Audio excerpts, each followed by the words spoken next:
And this time it's goodbye to Andorra as the riders now move on back onto Spanish soil, where they'll stay for the best part of the 2 weeks now that remain of this year's Vuelta España. Today is supposedly a day for the sprinters, and as we look at the route here back into Spain, it's fairly flat, and our first time finish in Sabadell, although we have made a start there. 1 kilometre to go. The sprinters are not going to latch on. They've been beaten today by breakaways.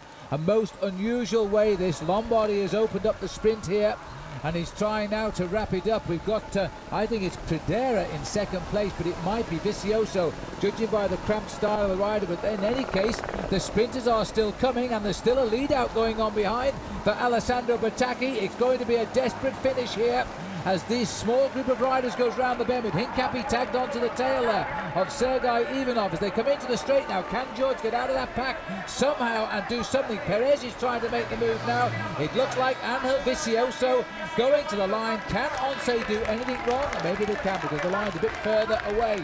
Vicioso has swung away now. Petacchi has got through. I don't believe this, because they're coming right up on the line now, and Zabel is on his wheel. Is this going to be revenge for Erik Zabel? The best chance he's had. He's through on the inside. Erik Zabel is getting the line. He's got the victory. That was superb. And Erik, well, if you're going to make a comeback, that's the way to do it. He's a fabulous win. Great bike rider. He's always consistent, and I think we said about 30 kilometers to go. If he was going to win this bike race, he would wait for the lead out to come from Alessandro Petacchi and wait to see if Petacchi could make the error. That was such a confusing sprint for all of the sprinters, catching a breakaway group like that inside of 500 meters to go. You see, Petacchi didn't have his lead out man there. He had to go for a very long sprint. There, right on his wheel, was Erik Zabel. The long lead out by Petacchi faltered a little bit towards the end. You make one mistake and Mr. Erik Zabel is right there. There it is, 4 hours, 10 minutes and 51 for what was over 120 miles of racing today. Petacchi just behind him. They gave Guidi the same time, and Freddy Rodriguez. Tom Bonen was the rider who came into the frame near the end in 5th place. He's beginning to become a very good sprinter, because all of them had to work very hard to be in at the kill today. Here's the golden jersey, and for 7 days now, Isidro Nozal. In the early part of his leadership, we were commentating about when he would lose it. We're not going to fall into that trap again, I can assure you, because this man has shown all the strength of a true champion when he's been put under the hammer.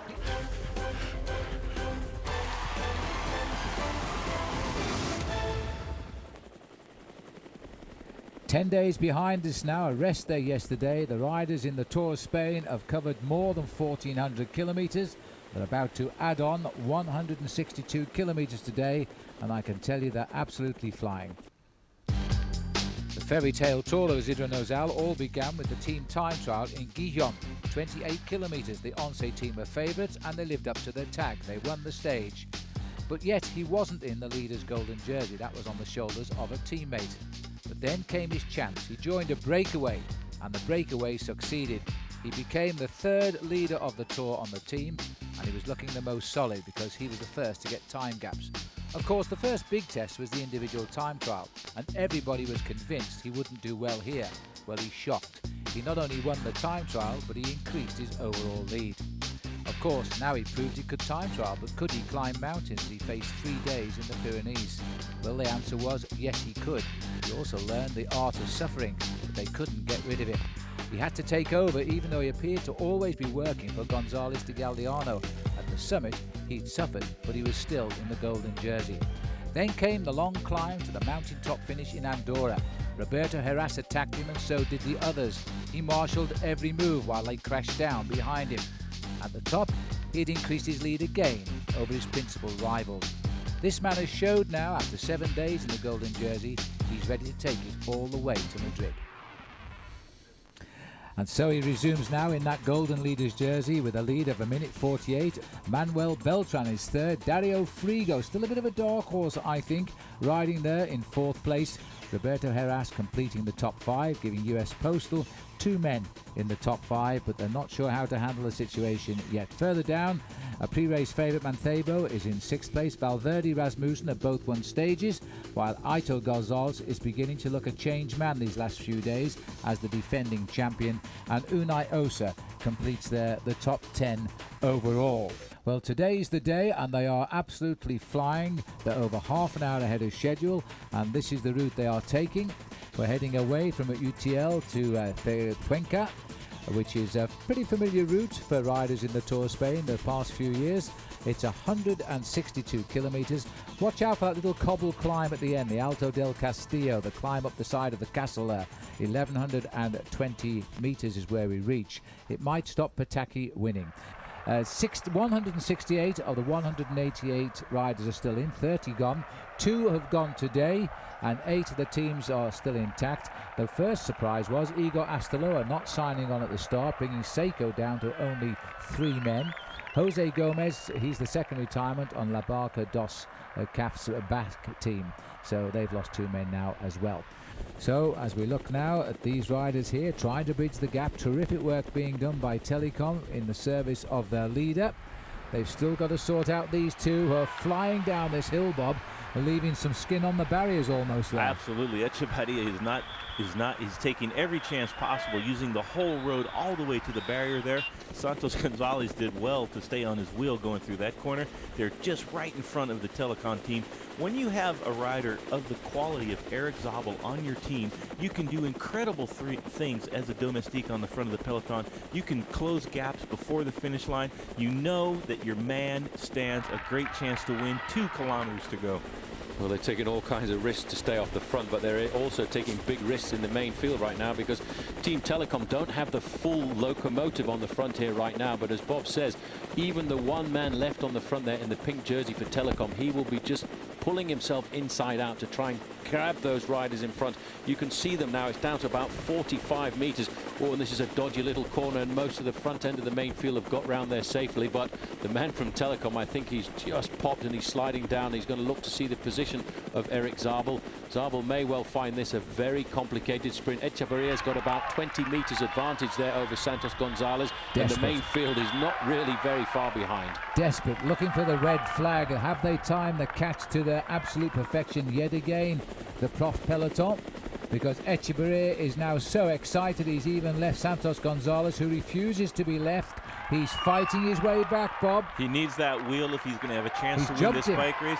Santos Gonzalez needs to drop him because he's a time trialist. He's not a sprinter. Echevarria needs to get on that wheel, and they need to work together. 1 kilometer to go. This is a dogfight. Let's see where the peloton is. They're going to come into view in just a moment. Big effort, though. Great descent by Echevarria. Santos Gonzalez did well. Now Echevarria has got to use his patience. You cannot make a mistake. Let Santos Gonzalez lead it out, and then hopefully you come around before the peloton catches you. We are into the last 600 meters or so. It is desperate, but there is a possibility. It's ruined all the tactics here of the riders in front. They've got to go, and they're going to be swept up as they come to the run-in, because Echevarria is still seeking wheels to follow, and it's too late. He's got to make the move because they've got him, and they've tagged on to the back. And also, I think, you know, there is Alessandro Petacchi here as they start to head down towards the finish now. Zabel is in, looking out, can't see him at the moment. Over to the right of our picture, Erik Zabel, as they try now to launch the attack to the finish. Zabel is got himself in. George Hincap is mixing it too as they wait for the move, and Echevarria has tried again. Zabel is through the middle. They've all opened up for the big sprinter from Germany. Won't believe this as Van Gulen tries to take him on, but as he comes to the line, an extra kick by Zabel is required, and it's going to go to the photo, and I think it's probably Van Gulen there who was right on the line. It could have been Tom Bonen. He's tall enough to have been Tom Bonen, and if it was Tom Bonen, I would put my bet he might have taken it on the line, Paul, but it was extremely tight in the end. Here we go. Let's have a look now. Zabel may have just burst out too soon, but did he? Here comes the rider from Quick Step, big enough to be Tom Bonen. Zabel has won it. Zabel has taken win number 2. He's a great bike rider, Erik Zabel. He's a tough competitor. He will fight through any kind of gap. He saw what was happening in the last 200 or 300 meters there, and he saw just exactly what he had to do. He could feel the pressure of everybody coming up through the outside, and he went for a very long sprint. And there's the result. 101 miles today in 3 hours and 15 minutes. Now that's bike racing for you. And Tom Bonen just being beaten by a quarter of a wheel on the line. Angel Edo of Spain getting in there in third place, Valverde fourth, and Gorka Gonzalez in fifth. That's as the camera picked them out. But we are very pleased to say that Roberto Heras, their first reports are he fell, is finishing with this group. George Hincapie sprinting it out, but further back is Heras. He's listed in the group in the finishing bunch here. Aito Gonzalez, the white helmet and the white jersey in the centre of our picture, taking part in the sprints here and doing very, very well to get near the sharp end. And on the right there, the golden jersey of Nozal. Happy smiles for the man we know very well, Erik Zabel, and he loves every day he wins like it was the first victory of his career. He really is a wonderful bike rider. He says there are so many young fast sprinters coming up now, but he has one advantage, and that's experience of a man who's won 179 bike races as a professional. This is the new situation overall, and it's significant because Nozal keeps the lead, of course, with the same gap over Gonzalez de Galdeano, but Manuel Beltran, and they may have given us a confused call when they said Heras crashed, because Beltran has finished in the second group. He has lost over a minute, and he's just about held on to third place overall. Other than that, the top 10 names are still in the same order as they were this morning. There we now have Nozal taking what is his 8th golden jersey of this year's race, and he doesn't make any mistakes, Bob, and he lets the others make the errors. Absolutely flawless Vuelta so far for this man, Isidro Nozal, proving to be a big star for the future of cycling, getting his another golden jersey, and he's starting to look a lot more comfortable in that. I have to say, he's enjoying himself on the podiums now. He knows exactly which trophies to reach for and where to hold them up, and he's doing a great job. Unbelievable.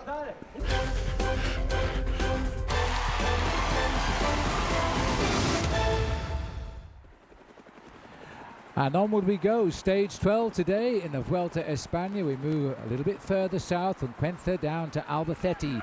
169 kilometers. The stage is pretty flat after the initial beginning, and we run downhill. It's the hometown too, by the way, of Oscar Sevilla, and I'm sure all his fans will be there. Let's have a look now at where we're off to today.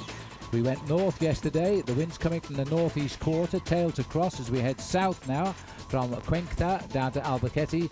We've had the small climb. It was after only 11 kilometers today at Tordiga, and the riders now running pretty much on flat roads, and they're going to have to be very careful of the crosswinds. 168 on the start line today, 30 now gone since we started 13 days ago at Quillon, and 8, quite a lot I think, 8 of the 22 teams still carrying all 9 riders towards the finish.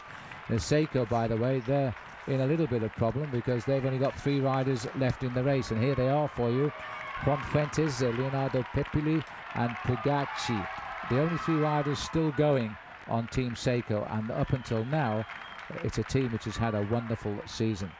Big effort being put on here now by Matt White, US Postal, just under 31, well now we're going over 31 miles an hour as they really race towards the line.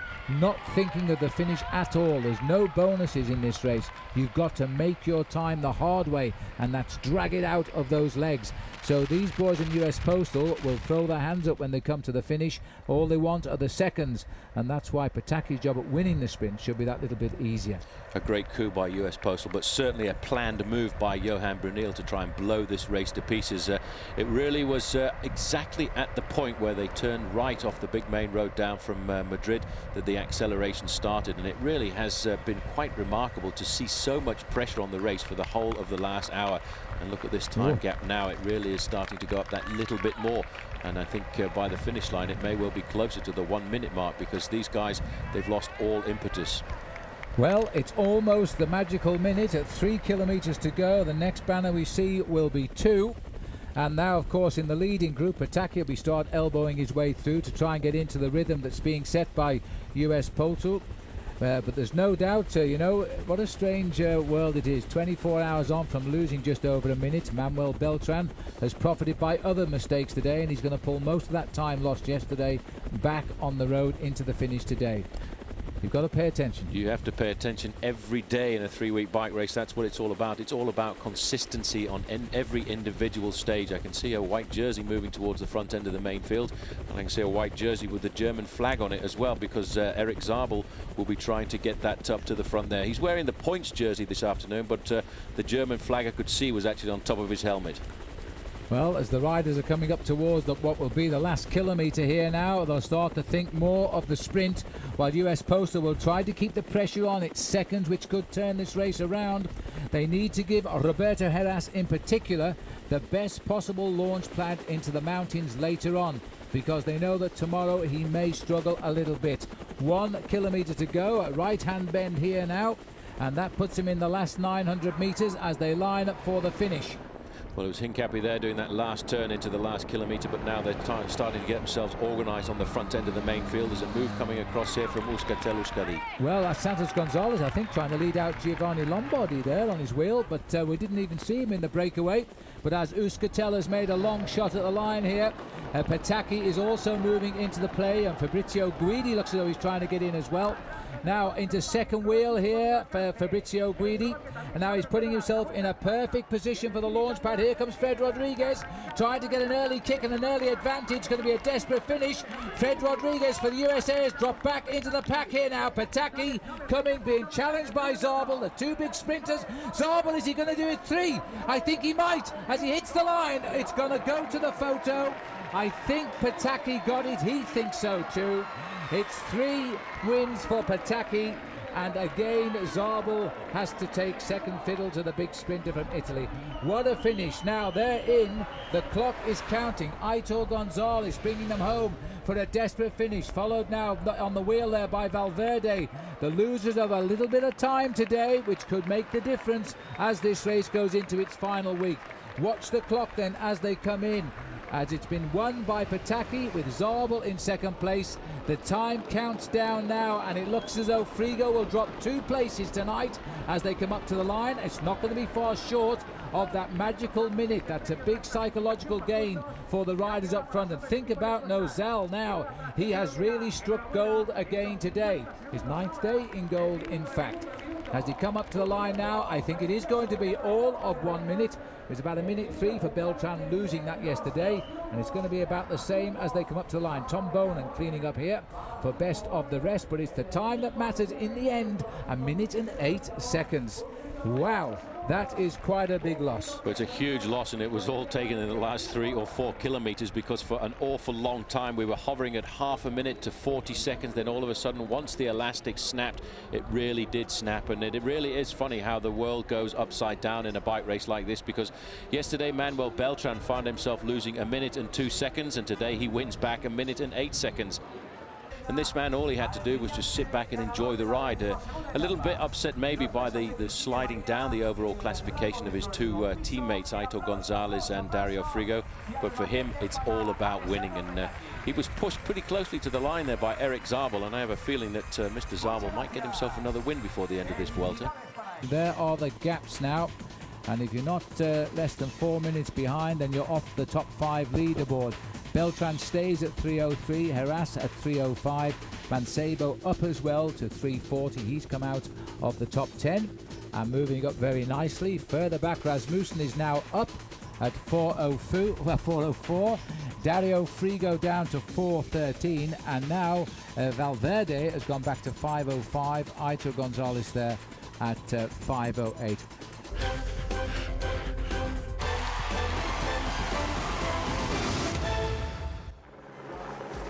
Yes, and after 13 days and more than 1,700 kilometres, it's now the second time trial, the race against the truth. The man that wins with the best time takes the day, but you know he could also win the Vuelta.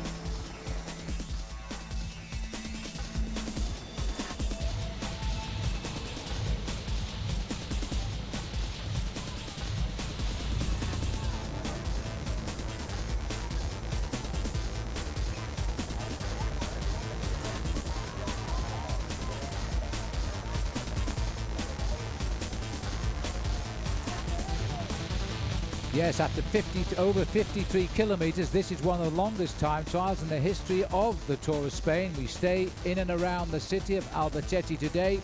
The wind will come at them from all directions. This is the overall situation. Isidro Nozal looking for an 11th day in the leader's yellow jersey. A minute 48 over González de Galdeano, his teammate. Beltran, Heras, Mancebo will all look to close down the gap today. Further back, the two big losers yesterday, Dario Frigo and Aitor González, are great time trial riders. They'll need to be now to start closing down these gaps. Now, the American riders are riding well. George Hincapie is in, so too is Floyd Landis, who is sitting on the 6th best time. Leipheimer is sitting on the 4th best time at the moment. Freddie Rodriguez and Bobby Julich, there are the times for you to see. Well, it's been an incredible effort by one of the very best in the business. David Miller won the last long individual time trial recently in the Tour de France just a few weeks ago. He's still on good form. He set a scintillating time against the wind from the turnaround point on the course when it comes back against the riders, the headwind all the way to the finish. He conserved a little bit throughout the day and still had incredible amounts of power and speed all the way to the line and set a very fast time. Over 3 minutes faster than the nearest man when he got to the line. Riders have started to come a little bit closer, but he is still leading. Well, the one thing about David Miller is he gets quicker as the race gets longer, and so the case has proved again. 62 minutes, 16.5 seconds, and that is the current situation. Sergei Ivanov gave him a few shocks, only 2 seconds behind him at the first check, fell away to finish 27 seconds slower. Similar thing for Bert Grabsch, who did the same in the first time trial. Levi Leipheimer continues to improve. He is a good time trial rider and holding 4th place at the moment, and Tony Towler there of Kelme is in 5th. Now I think we can go straight to the action, and I think we might see, it says Moreni there, we can't be far away though. Hincapie. So this is Christian Moreni and George Hincapie coming to the line now, and another good ride here. Hincapie is bridging a gap of 2 minutes here. The clock is running on Hincapie's time, and George, rather good ride by George. George doing a great ride here. He's in 8th place so far, and just not forget, he's been doing tempo all throughout the Vuelta at the front of the bike race, defending both Beltran and Heras, his teammates. But here's Klaus Moller now. He's just about reaching Miller's time short of the line, but it's been a very, very good effort by Klaus Moller here, as I think he should get in 2nd place and beat Ivanov. It'd be a bit of a sprint because he's been going slow and he's making the effort now. He knows he's close. He'll be sad he hasn't matched Miller's time. He was beating it the first 2 time checks, but a huge effort. He's going to have to finish off with a flourish, and I'm not too sure he will now. I think Ivanov might hang on here as Moller comes up towards the line now. He's got 3 seconds, so he has slowed quite substantially over the last quarter of the course, and Klaus Moller hits the line with only the 4th best time of 1:2:48. He really did crack over those last few kilometers. Roberto Heras in the start line has to do something very special today to remain competitive for the overall title in the Vuelta a España. You can see that yesterday there was absolutely no hesitation on the US Postal squadron. They most certainly haven't given up. They went into the wind, tore the race apart, and they did a great job. Roberto Heras, I'm sure, will give everything for this time trial. Now, the last man of the 168. When he came to the time trial a week ago, we were expecting him to be replaced by a new leader at the end. He not only was not replaced, he won the time trial, beating David Miller. Miller was surprised, Nozal was surprised. If he does the same today, we won't be fooled again. We'll start to look at this man as the future winner of this race. Moving on to 27, we have no information. Oh, Santos González, this is not Aitor. Santos has gone through here with the 5th best time, which is holding what he had at the earlier check of 14 kilometers, also 5th best time there. We are waiting and wondering why they haven't given us Aitor González this time, because he was due there about 5 minutes ago, but no information coming from the timekeepers in Spain at the moment. But they'll get it right before the big boys get there, I'm sure. Not that González isn't a big boy. Well, he is a big boy. Let's not forget he actually represented Spain at the Olympic Games in Sydney in the individual time trial. It's a very important day for Roberto Heras. He's moved high up in the overall classification with that move yesterday, a very good orchestrated move by US Postal Service. He moved up into 4th place in the overall classification, but breathing down his neck, a minute and 11 seconds behind, in fact, is Aitor González, and only 46 seconds behind him in fact, is Dario Frigo. So I think the top end of the overall classification is going to change quite a bit this afternoon. It always amazes me when you look at a rider like Igor Gonzalez de Galdeano. His position on the machine doesn't really indicate the amount of power this man is developing right now, because to put it into technical terms, he is probably producing around about 500 watts of energy right now. This is an exceptional ride by Roberto Heras, doing it on the flat, of course, with his known ability on the mountaintop still to come. He could yet be a top 3 finish, and he knows it. This will be a most interesting time here, because he's about a minute and a half he's taken out of Mancebo. He's closing in just about 30 seconds or so, and he'll be up on him because they started at 2-minute gaps. Here we go. As he hits the line, it's going to be 5th best time at this point. 31.47, conceding 52 seconds at this point to Klaus Mola. You can see Nozal in the distance down there. There's a yellow car. The second Once team car is following the last man to start. Igor Gonzalez de Galdeano, not for the moment rivaling the 2 times at the top of the leaderboard, the times of Mola and Miller, but still he is rivaling the best times. And you know what impresses me the most is Roberto Heras is only a few seconds behind Igor Gonzalez de Galdeano, who goes through there with the 5th best time at this point. And a full minute quicker than Dario Frigo at that point too, which is a very interesting marker, I think. Mola has the best time here of 30.55. Gonzalez de Galdeano has gone through 31.32, a minute quicker than Frigo.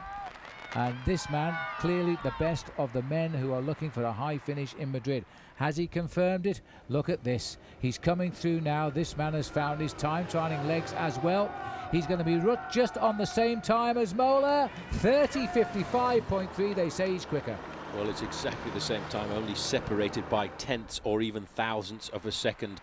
This man is certainly been the huge surprise of the Vuelta a España here right now, and I have to say they've put him on a very special machine here this afternoon, Bob, because it's emblazoned with gold finished equipment, and that's probably a lot to do with the fact that he's wearing the golden jersey. There's confirmation at 27 kilometers covered. Isidro Nozal and Klaus Mola exactly the same time. 4 seconds ahead of David Miller. Bert Grabsch in 4th position there, 9 seconds in arrears, and Sergei Ivanov down there in 5th place. But this is turning out to be rather a splendid individual time trial, and I'm very impressed with Roberto Heras there, Phil, in 7th place. 5th at all of the checks. I think he's going to confirm 5th place on the line for the former champion of the time trial of Spain, that is. And here he comes, Santos Gonzalez, producing a nice kick, and nice to see him in the race, because this is the team that may not have been here if Cipollini decided not to ride in the team, so be it just for the team time trial. 5th place at the moment, 1-4 there for him, back out on the course. This man is looking rather set to break a 1-2 barrier at the moment, and he might be the only man to do it if he can maintain this place. It's all going to be down up to the last 15 kilometers, because as we said, the wind this afternoon is basically a southeasterly wind, a complete change in wind direction as we get down towards the bottom of the Spanish Peninsula, and they've got a tailwind over the first half of the course and then a very difficult headwind on their way back into Albacete for the finishing time. It's a good ride by Alejandro Valverde. Remember, it's to be points for that blue jersey, because he wants to keep high up in the overall classification in the combine competition. And he looks as though he might just about better the top 10 here if he can hold his sprint to the line. He's going to drop behind Floyd Landis. He's got to get inside Alberto Martinez. He might just about do that. He's good. And 9th place finish for the moment for Valverde, 1:4.47. Good solid ride. And Dario Frigo, one or two of us, tipped this man to win yesterday. It looks as though he's let us all down, because he too has suffered after that long chase in the crosswinds yesterday when he lost more than a minute. And he's losing the Tour of Spain here right now, I think, because he's just about going to creep into the top 35 riders as he comes up to the line. So the man who really should have been in the top 6 at this stage of the day is just about coming in with a 1 hour 6 minute ride, puts him in 32nd place, and he'll go further down than that. I'll tell you what, that's completely blown away my predictions, Phil, as Francisco Mancebo comes up to the line right now. Pretty reasonable time by him as well, and right on his tail, just round the corner there, I caught a glimpse of Roberto Heras. My predictions for the day were Dario Frigo and, of course, Aitor Gonzalez, and they certainly have let the side down this afternoon. But there, further down the road, is Roberto Heras, for me, riding the time trial of his career, Bob. Absolutely. This is the time trial of Roberto Heras' life. He's just down on the finishing straightaway as Mancebo comes to the line. Decent time for Mancebo, 48.8 kilometer average. That is pretty darn fast on a day that's so windy. You can see down the course a little bit, Roberto Heras doing his final sprint for the line. He's still in 5th place. That's a great ride by the pure climber from the Postal team. Comes in, clipping the barriers there. He's very, very pleased, I would suspect, with that ride. 50.1 kilometers now, nearly 32 miles an hour. Concedes a minute 32 to David Miller, but that's not his target.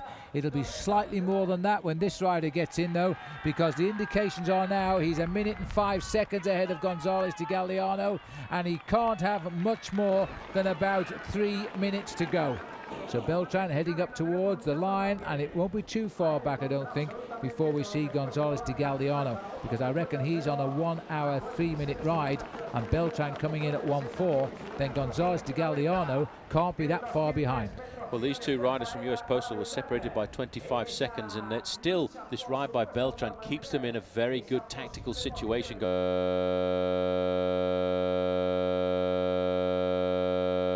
Into the big mountain stages to come, because they can always launch a man into a breakaway situation. That's a good ride by Beltran as he comes up to the line and stops the clock for the 9th best time. An hour and 4 minutes 39 seconds. But right in the home straight now, he's closed right in on him. Igor Gonzalez de Galdeano is now heading up to the line. He might just be a short 1 hour 3 minute ride. He will be all of that now as he comes in, and the man who's going to really set that clock on fire is still to finish now, because he's about a minute, less than a minute behind his team captain as Gonzalez de Galdeano comes home. He's hanging on here, a 5th place finish at the moment. It just shows you the quality of Heras' ride, because we expect a good ride from Galdeano. He gets the better of Roberto Heras, but only just. He looks over his shoulder, perhaps not at the clock, perhaps to see where Isidro Nozal is, where he's about 40 seconds behind him. And here he comes. He could be the only man today to get inside that 1:02 barrier. It'll be a tough call, but it'll be right on the top of the minute. And there's no doubt now that Nozal has won his 2nd time trial, and surely now has really laid the foundation for his final victory in Madrid a week on Sunday. At last now, when he's been riding in the partnership of his team captain, surely now Nozal is going to believe in himself. He might just yet beat that 1:02 ride. No, he won't. He'll go just outside, but one thing's for sure, he's won his 2nd time trial. 1:02.03. Now surely, Bob, he's going to go on and win this tour. That's an unbelievable ride by Isidro Nozal. You could just see it in his pedaling motion, so smooth, so powerful. Now the melee at the finish line, he is wounded. In the final kilometers, he went flat out into a big headwind. That's a great ride by Nozal, and let's see if he can keep on doing the efforts that are steady in the mountains to get all the way to Madrid in that golden jersey. When it was stage 6 and we were at Zaragoza, we said then that we didn't expect this man to be still the leader. He won the time trial there on the 6th day of the tour. Now here we are, stage 13. He's won the time trial again, and he's very much the leader of the tour now, and is convincing us all that he's going to carry this jersey all of the way to Madrid. He's still got some tough days ahead of him. He's got the mountain top finishes, the mountain time trial, hang on in the crosswinds, which he's had no difficulty in doing. And he doesn't ever speak about himself as being the leader of the team, never mind the leader of the tour. But surely now Manolo Sainz is going to have to say, right, you've earned your stars, now we're all going to help you win this race.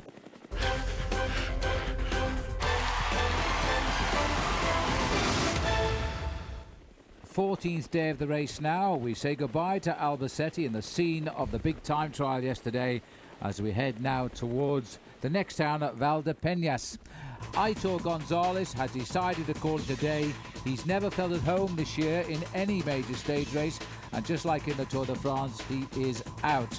And there's only one previous winner left in the Tour now, Roberto Heras. Heras enjoyed his time trial yesterday, coming into 3rd place in the overall behind Isidro Nozal, who in turn won that and is 3:03 ahead of Gonzalez de Galdeano, his team captain.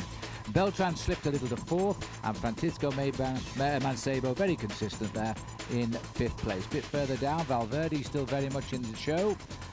Luis Perez getting what could be his finest ever finish. He's now 8th in the race.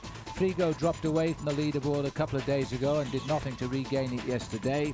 And Unai Osa in 10th. Of the American riders, it's George Hincapie flying high amongst the top 5 Americans in the race, the only 5 Americans in the race. Floyd Landis had a very good ride yesterday and he's now 58th. Levi Leipheimer, also a great ride yesterday. He's up there to 85th. With Julian Rodriguez, the other 2 riders on the result standing there. We're travelling in a westerly direction and we are picking up a tremendous tailwind. Over 51 kilometres covered in the first hour today on the road to Valdepeñas. We're down to 165 now of the 198, and 7 of the 22 teams are now all that's left intact, losing Aito Gonzalez today, the first man in the Fassa Bortolo. And 2 riders giving up so far over the weekend. Yesterday not starting the time trial, and we didn't know at the time, was Angel Casero, another winner of the Tour. We lost 2 winners in 2 days. Peter Falazan in Cofidis, and moments ago we lost Aitor Gonzalez as well. Well, we believe they're looking at 3 kilometres, but the writing is so small on these banners, we're never sure until the riders know exactly where they are. And certainly at the moment, so too do the Team Telecom boys. Now watch out for the polka dot jersey. I don't see him at the moment, but the Fassa Bortolo boys are beginning to move in on the thick of the action as well.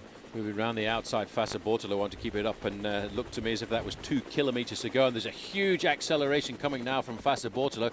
I can't see Erik Zabel at all down there, but I feel certain he must be still in with a chance. An acceleration like that must be coming from a rider like Sergei Ivanov. Well, Ivanov or Tzato, it is Ivanov. And I tell you what, that was a terrific jump, and he's distanced the peloton here as they're trying to reorganise themselves at the back. And this is going to be desperate moments for them now, because it is a very difficult gap to be bridged, and they might get the win on Fassa, but it might be with the rider they're not expecting, as we're looking now for 1,000 metres to go. Telecom moving up the outside. They want to control it all. That was a long attempt there by Ivanov. He's disappearing, but the effect that it has had is to stretch out the front end of the main field. In about 10th position there, you can see a lime green jersey. That's going to be Angeledo, who rides for Milanese. He'll be looking for the win as well. On the front, Telecom back in control, but there are a lot of white jerseys. It's the Petacchi train right now. There in 4th position is Erik Zabel. Right on his wheel there is Freddy Rodriguez. He's also looking for the win. 1,000 metres left to go. Petacchi is up into 3rd place. Zabel is in 4th. Rodriguez in 5th. Big lead out now by Tzato, and he'll peel off and try and move over for Petacchi to take up the running here, but Zabel has got the wheel too, and there's a rush through by Alessio on the right-hand side of the road now with Angelo Ferland trying to get on the action. Rodriguez poised in the centre there. Tom Bonan is right there too. They've got a lot of confidence with this man. A big lead out now. Bonan perfectly positioned. Hincapie there in 2nd place. Now is this the day that Hincapie is going to give us the sprint of his life? Hincapie comes, Guidi trying to take him on. Bonan coming on Hincapie, and they're going for the line, and Guidi's coming clear now with Bonan in 2nd. Hincapie, Petacchi is in 4th. Here comes Alessandro Petacchi with the usual run now. Nobody's going to get over Alessandro Petacchi. Hincapie, and Fred Rodriguez isn't going to give up. It's 2nd for Fred, 3rd for Zabel. What a sprint that was. Unbelievable. How does this man do it? He can lead from the front, or he can come from the confusion of 5th or 6th position behind. For a few moments, I thought he'd completely blown it. You couldn't see him. Then all of a sudden, the white jersey with the blue stripe across appears on the front end of the main field. Tom Boonen panicked a little bit, inexperienced, starting his sprint a long way out there, but there's nothing you can say, there's nothing more you can say about Alessandro Petacchi. There has been a split in the main field, and I would think that all of the main leaders are in the front end of the peloton. But once again, Alessandro Petacchi does it. Win number 25 this year, and this is a remarkable season for this man, which he's going to put down in his record books. Well, he is fearsomely fast, and there's the result. Getting in behind him, Fred Rodriguez, Erik Zabel, Thomas Bruhn getting a place there for CSC, the Danish rider, and Tom Bonan fading there, but only as far back as 5th. And holding on well. What about the big boys in the race? Well, they all watched each other, finished almost alongside each other there. The top 3, Heras, Nozal, de Galliano, and Beltran and Mancebo also in the front half of the split and losing no time, because they did split time, the big peloton, so they were wise to stay together. But Alessandro Petacchi now has won the stage, and it means he's gone equal on points now with Erik Zabel, who finished 3rd. Petacchi will wear the polka dot jersey tomorrow because he has 4 stage wins to Erik Zabel's 2, and on countback it means he would win the jersey if the Vuelta were to end today, but of course it doesn't. We have exactly a week to go tomorrow. No change at all because they all managed to hang on to each other's racing jersey in that sprint. Galdiano is second at 3:03, Heras 5:13, Beltran and Mancebo. The time gap's important now as we head to the mountains, of course. Valverde is still there too, Rasmussen. No change whatsoever in the overall classification. All of the leaders paying big attention in that finish. This man reaches higher to the sky every time he pulls on a leader's jersey. And another golden jersey for him now. And tomorrow, of course, another big test. I must say, the gentleman on the right must be a pop star. He's so well dressed. But he's giving a yellow jersey, a golden jersey, there to Nozal, who is looking more relaxed as these days go on.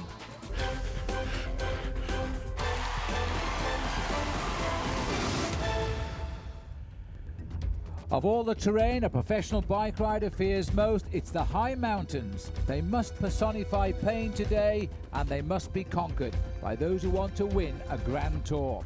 Isidro Nozal conquered the Pyrenees. Now, can he beat the fear climb of La Padera?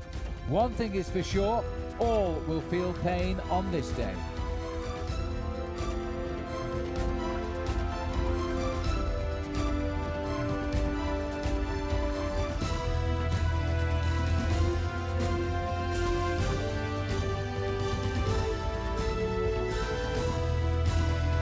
Let's have a look then at where we're going today. The riders know only too well. They've only been there once before, by the way, and that was last year. Let's hope that the mayor of the local town has remembered the key to the gates, because they have to open up the gates to allow the riders through onto this private stretch of road to the finish at Sierra de la Pandera.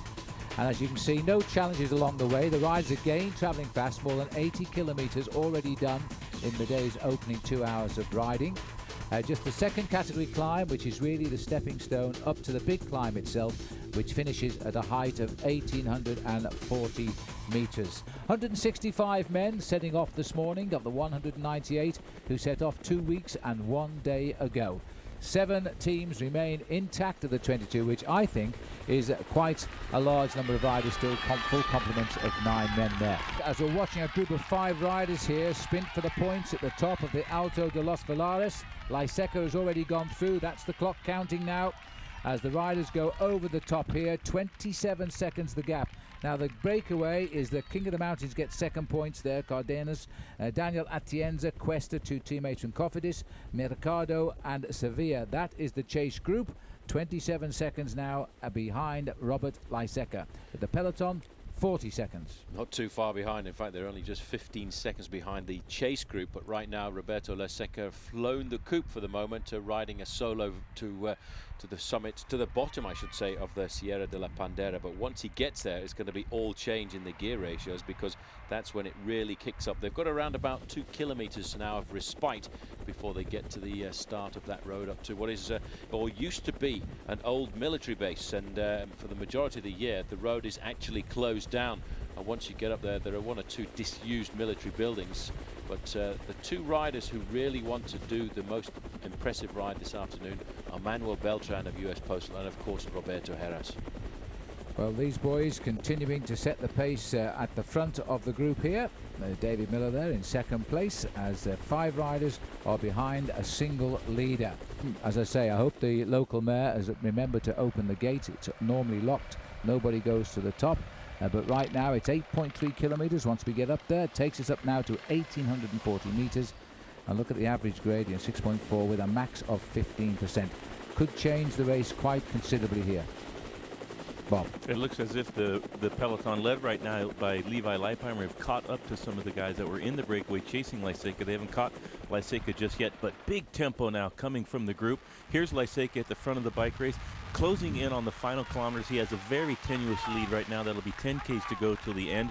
Levi Leipheimer having a great day out here. He loves the Tour of Spain. He's finished on the podium before. That identified him as a top contender for these Grand Tours. He's had some bad luck since then, but right now doing everything he can to help his teammate Michael Rasmussen, who sits in the top 10 on GC and has already won a stage in the mountains. There's David Miller moving up on the outside. I think everybody in the front right now speaks pretty good English. Yeah. Good line. Yes, definitely very good line. They probably speak I was trying to think of a English. line and to say about Levi, and I couldn't get one to mind. Well, I'd be able to tell you what, Levi is an incredible bike rider to bounce back, because I had a funny feeling over the first few Pyrenean stages of the Vuelta a España that he wasn't going to, in fact, get through the Vuelta a España this year. But he's hung tough. He's still in there. It's important for him to do well and ride with good condition towards the end of the season, because he needs to have a solid season next year if he's going to remain a candidate for a high finish in the overall classification of the Grand Tours. There's a big battle going on in this group behind right now, and everybody's not too worried about the position of Roberto Heras, who's a long way down in the overall classification. In fact, he's more than an hour and a half behind in the standings, but if he can get a stage victory at the Vuelta a España at the summit of a mountain, that will just wipe out all of the bad luck that he's had this season. In fact, he hasn't had a win to his credit so far, but amazing to see David Miller on the front here, obviously doing the team job here this afternoon. This man is hoping to ride well in the World Championships in a couple of weeks' time, when that's in Hamilton in Canada. And I think he probably would have taken a slight blow to his morale, Phil, because he thought he was going to win the time trials here very easily indeed, and he hasn't done that yet. He's been beaten by a young man who was unknown before the start of the Vuelta a España by the name now of Isidro Nozal. Yep, and today is a big test for him, because he's still sat there. We haven't seen him do anything at all. As we're watching here, US Postal, they've just gone under the 8-kilometer banner. They're very, very close now to Roberto Heras.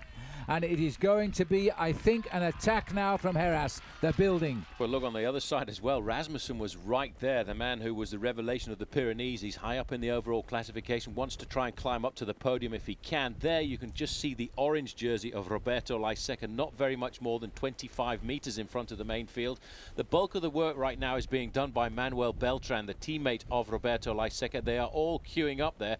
The orange jersey there is the leader of the King of the Mountains classification, and looking a bit further down, we're looking for the golden jersey, and there he is, just down on the left-hand side, still looking pretty comfortable, and they're going to have to do a lot if they want to crack this man here this afternoon. He's looking under control at the minute. There's 25 riders left in this group, Bob, and quite clearly now Beltran doing the work for Heras, and then he's going to have to try. Rasmussen is poised and looking extremely dangerous there, number 167, and so too is Cárdenas, and there goes the first acceleration. Heras is going to have to follow these and match them. He's going to have to hit Nozal very hard. He has got plenty of help, and there's the catch of Heras. Rasmussen, Heras right on the wheel of Cárdenas, as well as Luis Perez from the Cofidis team. Now we're going to have to see if Isidro Nozal can match these accelerations. He has the luxury of having 5 minutes advantage on Roberto Heras, and he can ride his own tempo all the way to the top, and you can see him there just at the bottom of the screen. This is the steepest part of the climb, and some of the riders are getting shelled off the back of the front group. That looks like Vladimir Belli getting some damage into the legs, but Cárdenas, you know he's going to attack all the way to the line, and it's Heras now that has to make the attacks, and Nozal tacked on right behind there in the perfect position to defend his jersey. Well, Cárdenas has gone again. He's not waiting for anybody. He's not too worried about the fighting for the overall classification. He wants to win here. Climbers want to win at the summits of mountains like this one, and this is becoming a very famous mountain. It's only the second time that the Vuelta a España has been here, but it already has built up quite a reputation. Heras just going off the back of the group there.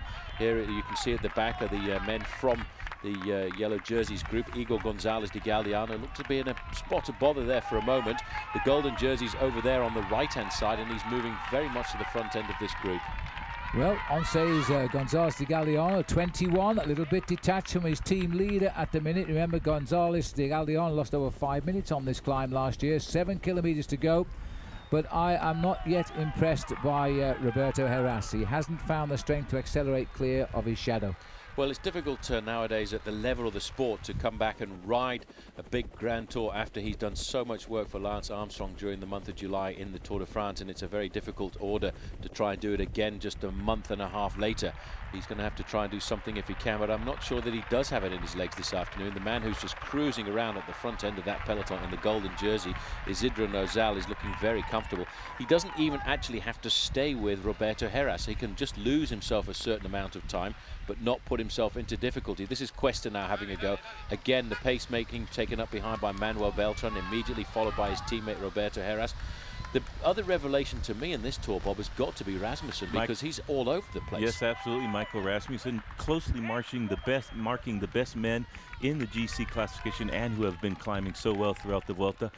Heras seems to be waiting there for the perfect moment, but Nozal has just covered everything perfectly. No panic at all throughout the Vuelta for Isidro Nozal.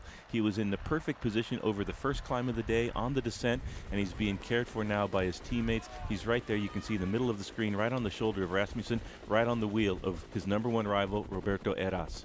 As Santos Gonzalez, last the Domina Vacanti team, hanging on, still has a high position. Race referee trying to keep things a little bit orderly there, but he's going to lose control if he's not careful. There's too many motorbikes near the riders, especially with these fearsome accelerations by the climbers, and then the others come back. There's no one big icon that can crack this field, Bob. That's the thing. That's the difference between this and the Tour de France. Well, last year, if we recall Roberto Heras' performance on this climb, he went from just about the bottom where it was very steep with almost 8 kilometers to go and just continued throughout the climb to put time on his rivals. We're getting close to 5Ks to go, and he's still right in there with the current gold jersey of race leader, so doesn't seem to have the legs so far on this climb. He's going to have to do something very explosive in the last few kilometers. Beltran is still there, trying to weaken Nozal a little bit, but so far no cracks in the armor of Isidro Nozal.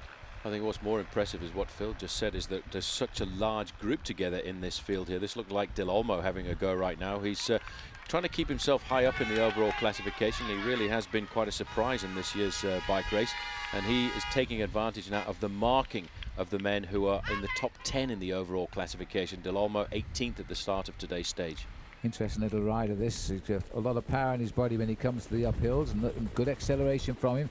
There'll be no reaction to chase him down in particular. There's the road above his head right now, as it looks like a Cofidis rider has gone well. I don't think it's Perez, but I don't think it's Cuesta either, so we'll have a look when we get down there. Might be Atienza again, but there you can see how the road twists. No, it is in fact Cuesta who's gone again. Now he's looking very cool on the climbs just now. Looking solid, chasing Del Olmo right now, both of them chasing Cárdenas, who said he wanted to win a mountain stage when he came into the Vuelta, one of the great climbers of cycling today, and now he really wants to win the Pandera. It's probably his last best chance to win a stage. We have one more huge mountain, the Sierra Nevada, but this one is really the steep, pure climber's climb, and it looks like the Once still having fantastic control over the peloton, and Isidro Nozal in the golden jersey perfectly placed right there in the front of the first line in the front group. Well, if Roberto Heras wants to win the Vuelta a España for a second time, he really has to do something today, doesn't he, Bob? Because, yes, Sierra Nevada tomorrow or the day after tomorrow is a very difficult climb, but the gradient is the kind of gradient that will suit riders like Isidro Nozal. Roberto Heras, on his form and on his day, really can take advantage of the very steep climbs where a climber can accelerate, put in an unbelievable acceleration, but he doesn't seem to have it right now, and I wonder if, having done a brilliant time trial a couple of days ago, if that's actually hurt his body a bit. Well, just seeing how what the advantage is when you've got a strong team. These two riders on the front for Once are actually backing the pace off now to give Nozal as much respite as possible. This is not going the way of a rider like Roberto Heras. He's got to lift the pace because they're never going to beat this rider if they allow him time to recover on a climb like this. Well, I'm so surprised to see such a huge group still very much together, but this man doesn't worry about any of that. He's flown the coupe. He's on his own at the moment, and I think his advantages are still hovering at around about 30 seconds. Félix Cárdenas, a stage winner in the Tour de France, and in fact this year second overall in the Tour of Colombia, which is a very difficult stage race to ride, and it really is a race that his specialist climbers need to do well in. Beginning to look like a winner now, but at last Roberto Heras is about to test the yellow jersey. Well, he's gone out on the attack and he's seen the yellow jerseys having a spot to bother. This is Del Olmo. He was in between the two. The man who actually started the acceleration here was Michael Rasmussen, but he seems to have been blown away right now. This is the chaos at the top of one of these big mountains in the Tour of Spain. For the moment, Roberto Heras has put the yellow jersey into difficulty, but he's not really going to open the time gaps that he thought he would do. Those motorbikes really need to get out of the way right now because they're slightly falsifying the race. There's the yellow jersey. He's got to survive right now. He's just got to get himself into some kind of rhythm and just make sure he doesn't lose too much time. I think he's in trouble. That's the first time we've seen Nozal in difficulty. Remember, this is a much steeper climb than we've seen in the previous Pyrenean climbs. He is actually riding sensible, Bob. He knows he can limit his losses here. He's not going to lose the Tour today. Well, Heras opened up a big gap there, waited to the very steepest part of this climb, 4Ks to go. You can see that he's not panicked. He's still steady. He's got a solid rhythm going, but Heras is flying up the mountain right now. He caught Del Olmo like no problem at all. De Galdiano, they're further back down the mountain with Tricky Beltran. They're chasing with Luis Perez, but as we go further up the road, in a while we'll get to Roberto Heras, who's now put in a major acceleration. Only Mercado being able to match that from the front group.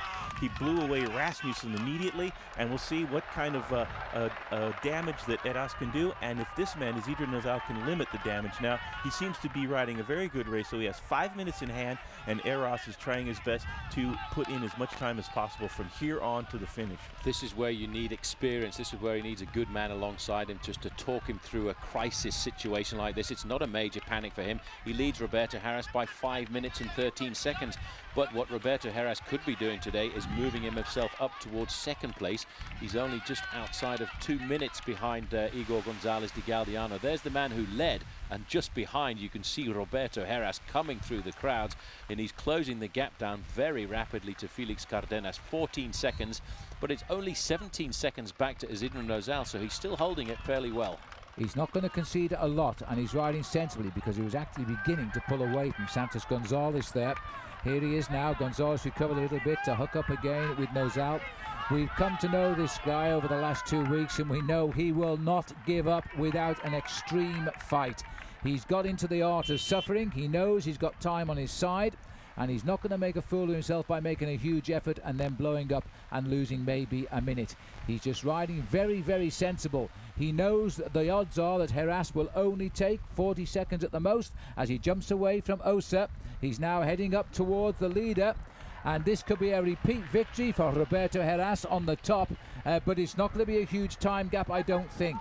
Well, I tell you what, the one thing you have to say about Roberto Heras, Bob, is he is an absolutely magical climber. He's not panicked at all. He's obviously not got the legs of great days here right now, but still he is proving once again he is one of the greatest climbers in the world. This is a very difficult climb as we go inside 3 kilometers to go right now. We're looking here at gradients of approaching 15%, and Heras now back in control in the mountains. Cárdenas had 36 seconds lead with just 5 kilometers to go, and Roberto Heras wiped that out after his accelerations with I think it only took him about 800 meters to close a 36-second gap onto one of the best climbers in the world. So here's Alejandro Valverde a little bit further down. They've caught up to Unai, yeah. And Sevilla there, still with good legs, pacing his teammate Valverde. They're closing in on Cárdenas, or trying to close in on Cárdenas, and Roberto Heras is going away. Here's a couple of Domina Vacanze riders, and you can see that Once rider, we haven't seen De Galdiano for a while, and it looks like they're passing up the race leader, and Isidro Nozal now in some big trouble. Now the gap is widening up. It's 35 seconds right now. And that's just tagged onto the back of a very select group who have now come past Isidro Nozal, having seen he's in trouble. And he might recover. He needs a second deep breath right now because this is on the steep part of the climb. Now, Cárdenas has not thrown in the towel here. He's hooked up with Roberto Heras. Has he got the legs to answer yet another fierce acceleration coming from this little Spanish rider, who is an absolutely brilliant climber? He's got all the body weight. 136 pounds is all he weighs, and that is a great advantage on a mountain like this. You switch to somebody like Nozal, you can see, I think both his feet probably weigh 136 pounds. He wears size 12 shoes anyways. A very big bike rider, but he's using all of his courage right now. He's losing time, but he mustn't lose faith because it doesn't matter. He's 5 minutes ahead of Roberto Heras at the start of the day. He's riding himself back in, and he's only actually got about 1.5 kilometers left, a very difficult climb because it actually levels out and actually goes slightly downhill before the summit finish here. Marco Serrano there, the other Once rider, has seen the trouble that Nozal is in, caught back up to him, and now is trying to pace him back into that little group with Tricky Beltran. There's Valverde. In fact, he's closing in on Roberto Heras with Oscar Sevilla, so he's doing a brilliant ride. 23 years of age. Let's not forget, I think it was Phil that said earlier on he thought that Valverde was going to win at the top of this stage. I thought he was joking. Well, I was. Well, we're getting up to the dizzy heights of 1,800 meters above sea level right now. Here is Valverde. This is the benefit, Bob, of having a strong teammate like Sevilla to help you when you need him. Well, absolutely. Kelme looking for a stage win here, looking for Valverde to get some more time. He lost a lot of time on the flat time trial. He is a climber, and Nozal now is getting close to 1 minute. That magical barrier we thought he needed about a minute and a half is starting to become a reality. Nozal turning himself inside out, hauling those size 12 boots up this mountain, trying to limit the damage to one of the greatest climbers in the world. This is a steep part, and look at him suffering there on the wheel of his teammate. On the other hand, you have Roberto Heras absolutely flying up the mountain, a real magician of the pedals in the dizzying heights of the mountains. Going up, each pedal stroke, Roberto Heras is getting another couple of tenths of a second. Got to go back to what Johan Brunel said. He felt that Roberto Heras could get himself about 1.5 minutes on a stage like this. Johan Brunel really seems to know his bike riders intimately, just the knowledge of exactly what they've got in their bodies and exactly what they've got in their legs at that moment in time. We're up to around about the 1 minute mark. It's going to bring Roberto Heras up to 4 minutes behind. It's still a huge deficit, but if you can do something like this again in a couple of days' time on the Sierra Nevada, this bike race is far from over. And the time trial to follow, of course, which is a mountain time trial this year. 11 kilometers uphill, that time trial on the day before the race finishes in Madrid. And look at that big gap now down the road there. You can't see anybody else coming round there. We're going further back, and one man who I've not seen for too long either is Igor Gonzalez de Galdeano. Yeah, he's in this group here, and he's the man, of course, that Heras now is aiming at, because he's looking at second place first of all, then he'll look at first. And he's probably taking 2 minutes out of him here. Well, this is the big thing for Igor Gonzalez de Galdeano to do right now. He needs to look after his teammates. He's the man with the experience. He's got to nurture this young man. He's got to encourage him. He's got to coax him over the next kilometre or so just to make sure he doesn't panic, because if his mind goes, he'll find himself losing 2 or 3 minutes. But his teammate will be uttering small words of encouragement just to keep him in contact, to stop him from cracking psychologically in these last couple of kilometres. Well, if he concedes just over a minute here, Bob, and he loses a minute on the Sierra Nevada, another minute in the time trial, he'll still win the race. Absolutely, and that's what Once is doing right now. The Serrano and de Galdeano doing everything they can with their experience to help Nozal be calm, collect himself, limit the damage to these two men who are working very well together. I think that Heras will get some time, and Cárdenas has the advantage now of not worrying about GC. He can sit on the wheel of Roberto Heras and get him in the sprint for the stage. Both of those riders stand to gain quite a bit today, and this man is trying desperately to stay on the wheel of his teammate, and it's now de Galdeano who's doing such a good job for his team leader at the moment, the golden jersey of Isidro Nozal. This is what they say in the sport of cycling, Phil. This is a grand seigneur. What Igor Gonzalez de Galdeano is doing right now is what Aitor Gonzalez and Oscar Sevilla could not do last year. He's making sacrifices. He could actually lose his second place in the overall classification, but he wants his teammate to win, which is why he's staying there with him and encouraging him over these final difficult kilometres. Well, it's all over, near enough now. Now to question Heras, really has got to think about winning and being the only man ever to have won at the top of this climb. He still wants time.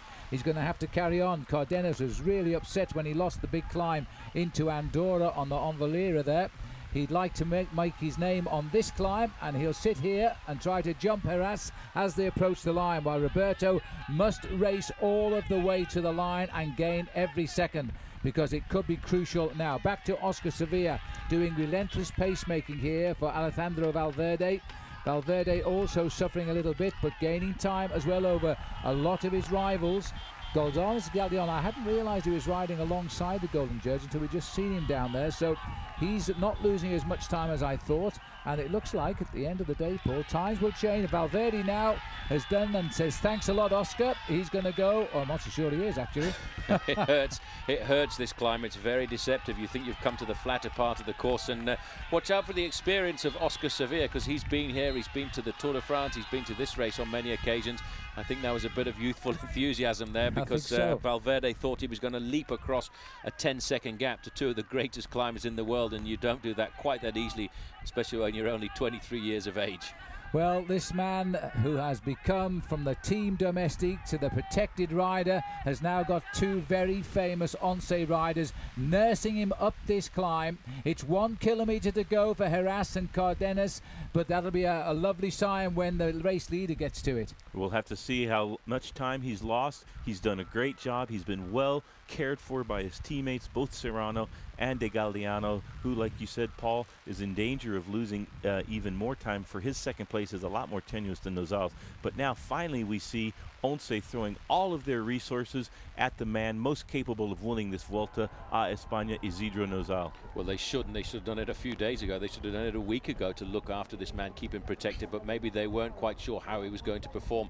The two leaders now, the slight downhill, and it's going to be a very tricky finish. You can see Valverde there, just in company still with Oscar Sevilla, the flatter partner. It kicks up just slightly up towards the finish line. It's going to be a very strange sprint finish, supposedly at the top of a mountain. Well, Cárdenas wants this, and he's going to try and get it now. Heras has moved him up into first place. I'm not sure that's a good idea, because Roberto is a real fighter. He's a real scrapper when it comes to a finish like this, and I think he still might have it in those legs. Félix Cárdenas has made a mistake, I think, going up into the lead, because here comes the rush right over the top now, and right behind him, coming with a flyer, is Alejandro Valverde. What a finish this is going to be. Could be a real shock here. I don't think Cárdenas knows yet as they hit this corner here, shoulder to shoulder. Well, I guess it was right at the end, because Valverde is going to take this from absolutely nowhere as he comes to the front. Now, Bob, he's pulled that one out of the blue. He did the same thing literally up in Andorra, and he's come through again. Heras had no idea where he had came from. He looked over his shoulder and he said, "Who is this?" It was Alejandro Valverde getting the stage, well helped by his teammate Oscar Sevilla. Now let's count back down the mountain and see when the group of Nozal comes in. Here's the second group on the road. Nozal is not in there. He's a little bit further back, but he does have two of his teammates, and look at them chasing now. There is the Nozal group flaming down the mountain to the finish, and it's going to kick up a little bit. Here's the Rasmussen group led by Tricky Beltran. So Beltran now, Santos Gonzalez going to have a little go there on the wheel of Michael Rasmussen, who was a star of one stage in the Pyrenees. He's still up in the mix here. Santos Gonzalez, so remember, he was up with the Nozal at one stage. Nozal fell away from that. It's a tricky old finish this if you don't get your sprinting right. Perez also going up on the inside. Now he's coming up towards the line, but Gonzalez is keeping his gears low, and he's just about going to win that one. So he'll go over, I think it's fifth place there for Gonzalez. The clock continues to count. This is crucial. 1 minute so far. No, as definitely, as our friend Sean Yates would say, a very dodgy finish, and this should be, as we look at the winner there, it's a pity we pulled away, because there is the golden jersey coming in somewhere towards the back of this group, right on the wheel of Igor Gonzalez de Galdiano. 1 minute and 14 seconds. So that's right, minute 30, minute 14. The clock has stopped, so Nozal has conceded that to Roberto Heras today.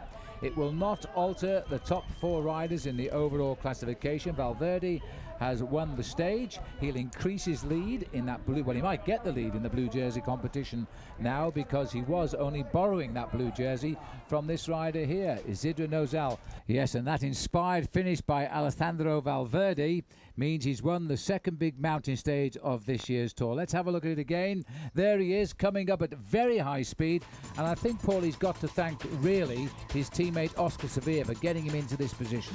He certainly has. He tried a couple of times to get across, and I wasn't sure he had the legs, but when he got into the last 300 meters, he made contact with the two leaders, and it's amazing to see such an incredible sprint, Bob, at the top of a mountain like that. Bang! Gumby Boy came out of nowhere like a bolt of lightning from a clear blue sky, hit Heras and Cárdenas when they weren't even expecting anybody to come up, and came up with a great stage win, his second for the Kelme team. Great ride by Alejandro Valverde. And that was his 7th victory of the season. It's his second season as a pro. He won no races last year, so he's having a wonderful second season, isn't he?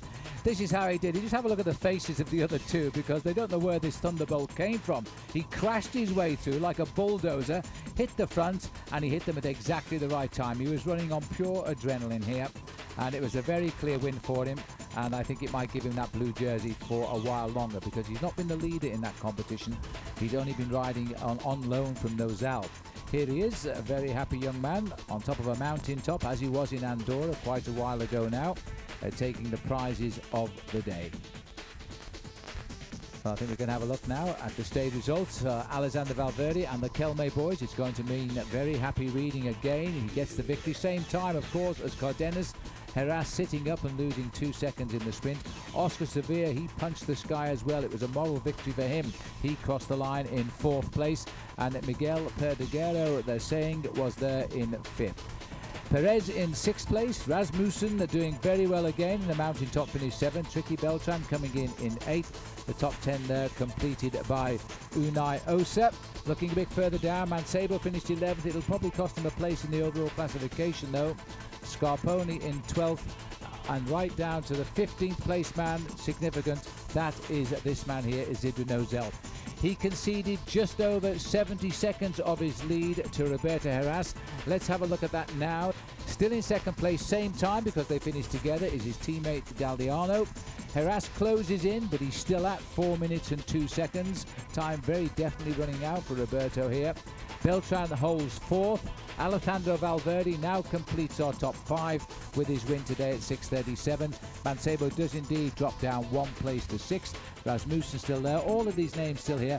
Santos Gonzalez there in 10th, and I think you'll find he actually finished in the results as well. There he is. I think it's a smile. It's always hard to tell, but this young man feeling extremely tired after his climb up. But later on, I think he'll feel a very happy man. It's a big day he can now put behind him. We saw the sprint of Erik Zabel down at the bottom of the climb today in Jaén, and as a result of that, those 4 points were indeed important. It's given him the polka dot jersey back over Alessandro Petacchi on the eve of their second rest day.